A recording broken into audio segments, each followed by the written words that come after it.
Welcome dito sa ating pagpapaliwanag. Ngayon, pag-uusapan natin ang isang matinding paradigm shift. Kasi teka, aminin mo, minsan ba pakiramdam mo na stuck ka? Yung tipong frustrated ka na o kaya feeling mo lagi ka na lang hindi napapansin kahit anong sipag mo? Paano kung sabihin ko sa'yo na yung panahong yan hindi pala parusa? Paano kung yan pala ang pinakamahalagang yugto ng pag-unlad mo? Tara, himayin natin to. Alam ko yung feeling, nagpapakahirap ka, tapat ka sa trabaho o sa mga advokasya mo at araw-araw mong pinagbubuti yung sarili mo. Tapos, anong nakikita mo? Yung mga maingay, yung mga mapapansin, kahit nga minsan mas konti yung alam nila, 'di ba? Sila pa yung laging napapansin, sila yung nakakakuha ng pabuya. Habang ikaw, feeling mo invisible ka, walang nakakapansin sa mga sakripisyo mo. Ang bigat nun at nakaka-frustrate talaga. Pero isipin mo to, yung mismong bigat na yan ang kadalasang dahilan kaya sumusuko ang marami. Kasi hindi nila alam na ito pala mismo yung prosesong maghahanda sa kanila para sa isang malaking tagumpay. So, ito ang isang malaking tanong na gusto kong pag-isipan mo ng maigi. Paano kung ang pagiging hindi napapansin ay hindi isang parusa? Kailangan na nating basagin yung nakakalasong ilusyon ng kultura natin ngayon Kasi lagi tayong pinapaniwala na ang halaga mo ay nakabase sa dami ng pumapansin sa'yo. Na kapag hindi ka nakikita, automatic, failure ka na. Pero alam mo, wala nang masasablay pa sa kaisipan yan. Kaya, susundan natin agad ng tanong na to, paano kung isa pala itong paghahanda? Kung titingnan natin ang kasaysayan, mapapansin mo yung isang matinding pattern. Yung mga pinakamagagaling na atleta, malalaking leader, at mga sikat na negosyante, hindi naman sila basta sumulpot na lang out of nowhere. Gumugol sila ng maraming taon sa dilim, sa mga nakatagong yugto, bago pa sila nagkaroon ng malaking impluensya. Nag-ensayo sila sa mga walang taong gym tuwing madaling araw, matagal bago sila nakapagpuno ng mga naghihiyawang arena. Unang bahagi, ang patibong ng mabilisang kasikatan. Oo, ang mapanganib na ilusyon ng highlight reel. Okay, let's dive into this. Sa kultura natin ngayon, lalo na sa social media, madaling isipin na ang tagumpay ay nangyayari overnight lang. Pero tingnan mo yung malaking kaibahan sa dalawang landas na to. Ano bang nangyayari kapag pinapanood ka bago ka pa man maging handa? Kadalasan, sinisira ng kasikatan yung talento. Yung biglaang tagumpay, literal na dinudurog nito yung mga taong hindi pa matured ang emosyon. At yung mga magagandang oportunidad, nagiging pabigat lang yan kasi wala silang kapasidad para dalhin yon. Sa kabilang banda naman, yung paghahanda habang walang nakatingin, yan ang tahimik na nagbibigay sa'yo ng proteksyon.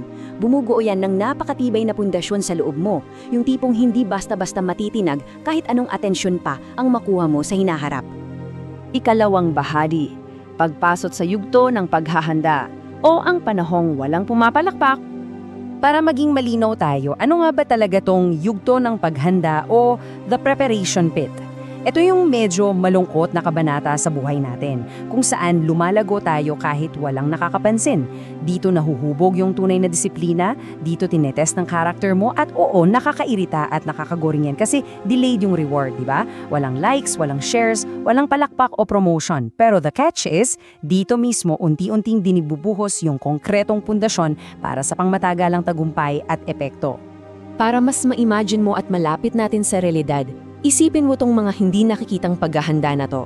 Yung musikero na araw-araw nag-iensayo hanggang magkalyo sa maliit at masikip na apartment na walang kahit isang nakikinig. O kaya yung empleyado na palaging na-overlook sa opisina kahit siya yung pinakamasipag. O yung magulang na tahimik na isinasantabi yung sarili nilang pangarap para lang mabigyan ng matatag na buhay ang pamilya nila. You know, madalas, yung mga pinakamalalim at pinakatotoong pagbabago sa buhay natin, nangyayari yan sa mga sandaling to, malayo sa mga mata at palakpak ng madla. Ikatlong bahagi, pagpapalalim ng ugat sa dilim. Nagagawa mo pa bang maging mahusay kahit walang pumupuri sa'yo? Kailangan nating tanggapin yung isang matinding katotohanan. Nakaka-addict talaga ang atensyon. Kapag laging nakatingin sa'yo ang mga tao, nagkakaroon ka ng emotional dependence sa validation nila. Magiging masaya ka lang kung may pumapansin sa'yo. Pero ang paghahanda, ibang klase yan, bumubuo yan ng matibay na katatagan. Tinuturuan ka nitong manatiling kalmado, nakatayo, at sigurado sa sarili mo. Naghihiyawan man ang mga tao para sa'yo o tuluyan mang mawala ang atensyon nila. Napakahalagang tandaan nito. Kasi aminado tayo yung makita mo yung mga taong walang disiplina na mas mabilis pang umangat kesa sa'yo, nakakabasag talaga ng pride yan, di ba? Dahil sa inip at nasaktang pride, marami ang sumusuko o kaya binaluktot na nila yung prinsipyo nila para lang mapabilis yung pagsikat. Pero trust me on this, ang panandaliang kasikatan na nakuha ng walang tamang paghahanda, guguho at guguho yan sa ilalim ng pressure. Bakit? Kasi ang mabilis na lumalaki ng walang proseso, kadalasang walang malalim na ugat. Ngayon, tingnan naman natin ang kabilang banda. May matindi palang psikolohikal na lakas na nakukuha kapag hindi ka napapansin. Dahil walang madaling ibinibigay sa'yo, napipilitan kang maging mas malikhain at madiskarte. Pinapatalas nito yung resilience o yung tatag mo pagharap sa problema. Pumuputol ito ng nakakalasong entitlement, yung feeling na dapat lagi kang unahin. At higit sa lahat, nagtuturo ito ng napakahalagang kababaang loob. In a way, yung pagiging hindi napapansin, yan pala mismo ang pumoprotekta sa'yo mula sa maagang pag-angat na magpapalaki lang ng insecurities mo o maglalantad ng mga kahinaan mo. Ika-4 na bahagi, ang kapangyarihan ng paglingon sa nakaraan o ang pag-unawa sa nakatagong pagbabago. Tingnan natin kung paano ito nabubuo step by step. Hakbang 1, bawat pagtanggi na naranasan mo, bumubuo yan ng katatagan. Hakbang 2, yung nakakabaliw na paghihintay, tahimik na nagtuturo sa'yo ng pasensya. Hakbang 3, yung nakakabinging katahimikan sa paligid, yan pala ang magbibigay ng lina sa isip mo. At hakbang 4, ang lahat ng paghihirap mo ay nagpapalalim ng iyong karunungan. At alam mo ba ang catch dito? Habang pinagdadaanan mo yung mga hakbang na to, wala ni isa dyan ang feeling mo may silbi. Kaya bibigyan kita ngayon ng isang bagong pananaw. Sa halip na magtanong ng may hinanakit na, bakit ba hindi ako napapansin, ito ang subukan mong ibato sa sarili mo. Ano ba ang sinusubukang buuin ng panahong ito sa pagkatao ko? Kailangan nating ihinto yung pagtingin sa mga saradong pinto bilang katapusan ng lahat. Sa halip, isipin mo na ito ay malinaw na patunay na hindi pa tapos ang paghahanda mo at may mas matinding bagay pang hinuhubog para sa'yo. Tandaan mo itong mabuti. Ang yugto ng paghahanda ay hindi ang lugar kung saan namamatay ang mga pangarap. Ito ay kung saan namamatay ang mababaw na version ng ating sarili. At kailangan talagang mangyari yun Kasi yung matagumpay na hinaharap na pinapangarap mo, nangangailangan yun ng isang tao na mas malakas, mas matatag, at mas disiplinado kesa sa kung ano ka man ngayon. So, ang pinakamahalagang punto natin dito ay ito. Balang araw, bubukas din ang mga pinto. Darating at darating din ang mga hindi inaasahang oportunidad at pagkilala na yan. Pero kapag dumating na ang sandaling yon, ang pinakamalaking premyo ay hindi yung tagumpay mismo na makukuha mo.